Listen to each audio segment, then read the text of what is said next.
আচ্ছা মানুষ বলে দেখি রাত্র কেন কালো, সূর্য বলে কোথা হতে পাইল এত আলো।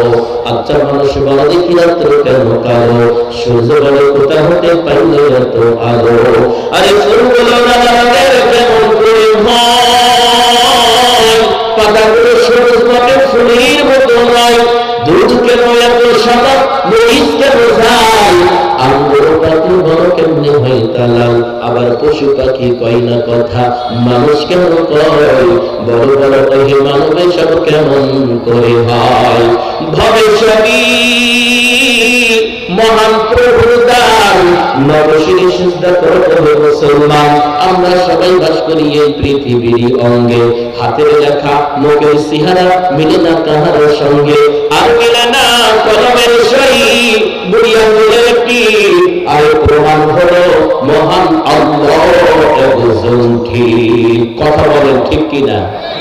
আমাদের মালিক কয়জন? আপনারা কি ভয় পাচ্ছেন? আমাদের মালিক কয়জন? আমরা কয় মালিকের গোলাম? সেই মালিকের জন্য কলিজার ভিতর থেকে আওয়াজ দিয়ে বলি আলহামদুলিল্লাহ। লক্ষ্য এবং তাসলিমা বসিত হোক আমাদের প্রিয় হাবিব রহমাতাল লিল আলামিন সাইয়্যিদুল মুরসালিন খাতামান নাবিয়্যিন আশরাফুল আম্বিয়া দুলালে আমিনা, দুঃখীদের প্রিয়জন, গরিবের সহায়, উম্মতের কান্ডা, রহমতের ভান্ডার, যিনি আজ থেকে প্রায় ১৫০০ বছর আগে মক্কা মুআজ্জামে এসেছিলেন। হযরত ঈসা আলাইহিস সালামের জন্মের ৫৭০ বছর পরে যে মহামানব এসেছিলেন, হযরত নূহ আলাইহিস সালামের জমানায় যেই মহাপ্লাবন হয়েছিল, সেই মহাপ্লাবনের ৩৯১৩ বছর পরে যে মহামানব এসেছিলেন, হযরত আদম আলাইহিস সালামকে জান্নাত থেকে নেমে দেওয়ার ৬১২৫ বছর পরে যে মহামানব এসেছিলেন, শুধু মহামানব নয়, দুঃখীদের প্রিয়জন, গরিবের সহায়, উম্মতের কান্ডা, রহমতের ভান্ডার জনাবে মুহাম্মদ রাসূলুল্লাহ সাল্লাল্লাহু আলাইহি ওয়াসাল্লাম। বিশ্বনবী খুতবাতে উঠতেছেন আর বলতেছেন আমিন, আবার বললেন আমিন, আবার বললেন আমিন। খুতবা শেষ, সাহাবায়ে কেরাম ধরে বসলেন, ইয়া রাসূলুল্লাহ, ইতিপূর্বে আপনি কখনো এইভাবে আমিন বলতেন না, কিন্তু আজকে যখন আপনি খুতবাতে উঠতেছেন আপনি তিনবার আমিন বললেন, কেন বললেন? দলিল দেন। সাহাবায়ে কেরাম বিশ্বনবী জনাবে মুহাম্মদ রাসূলুল্লাহ সাল্লাল্লাহু আলাইহি ওয়াসাল্লামের কাছে দলিল চেয়ে বসলেন, এইভাবে তো আপনি বলতেন না। সঙ্গে সঙ্গে বিশ্বনবী জনাবে মুহাম্মদ রাসূলুল্লাহ সাল্লাল্লাহু আলাইহি ওয়াসাল্লাম সাহাবায়ে কেরামদেরকে লক্ষ্য করে বলতেছেন, সাহাবীরা শোনো, আমি যখন খুতবাতে উঠতেছিলাম এমন সময় ফেরেশতাদের লিডার নাম হলো হযরতে জিবরাইল। কি নাম বললাম বলেন তো? হযরতে জিবরাইল আমিন। আমি দেখতেছিলাম উনি বলতেছিলেন, ওই ব্যক্তি ধ্বংস হোক যে বিশ্বনবী জনাবে মুহাম্মদ রাসূলুল্লাহ সাল্লাল্লাহু আলাইহি ওয়াসাল্লামের নাম শুনবে আর জবান দিয়ে দরুদ পড়বে না, ওই ব্যক্তি ধ্বংস।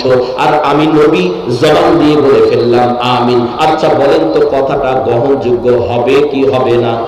এই কথা বলেন, হবে কি হবে না? গ্রহণযোগ্যের পক্ষ থেকে হাত তুলে তো লিল্লাহে তাকবীর, লিল্লাহে তাকবীর। আল কোরআনের আলো, আল হাদিসের আলো, লিল্লাহি তাকবীর। আমার সম্মানিত ভাইরা, বিশ্বনবী জনাবে মুহাম্মদ রাসূলুল্লাহ সাল্লাল্লাহু আলাইহি ওয়াসাল্লাম বলেন, কেউ যদি আমি নবীর উপর একটিবার দরুদ পাঠ করে, আল্লাহ রাব্বুল আলামিন এবং ফেরেশতারা তার উপর ১০ বার রহমত নাযিল করে দেন। সুবহানাল্লাহ। আপনি দরুদ পড়বেন একবার, আপনার উপর আল্লাহ এবং ফেরেশতারা রহমত নাযিল করবে কয়বার বলেন তো? ১০ বার। সুবহানাল্লাহ। এজন্য বিশ্বনবীর নাম শুনলেই আমরা বলবো সাল্লাল্লাহু আলাইহি ওয়াসাল্লাম। আপনারা কি বিরক্ত হচ্ছেন? একটু জিকির করেন, লা ইলাহা ইল্লাল্লাহ। সবাই লা ইলাহা,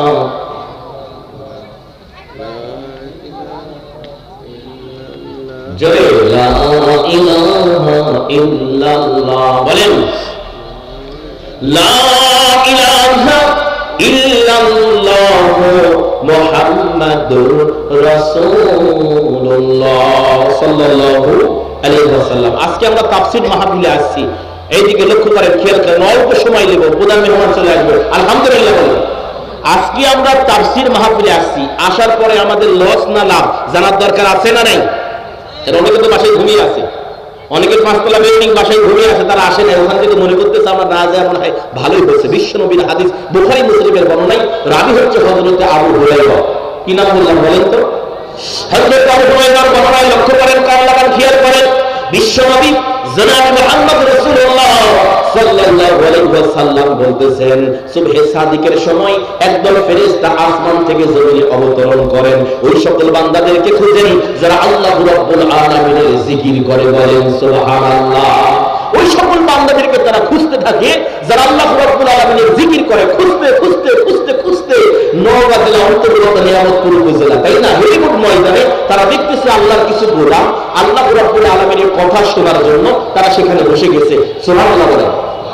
এবার ফেরেশতারা আমার আপনার ডানে বামে সামনে পিছনে চতুর্দিকে বেষ্টন করে নিয়েছেন। সুবহানাল্লাহ। আল্লাহ রাব্বুল আলামিনের আসমান পর্যন্ত যখন ফেরেশতারা বেষ্টন করে নেয়, আল্লাহ রাব্বুল আলামিন ফেরেশতাদেরকে জিজ্ঞাসা করে, ফেরেশতারা রে তোমরা এই জায়গা কেন বেষ্টন করে নিয়েছো? সঙ্গে সঙ্গে ফেরেশতারা বলে, রাব্বুল আলামিন আল্লাহ তোমার কিছু গোলাম এই হেলিকপ্টার ময়দানে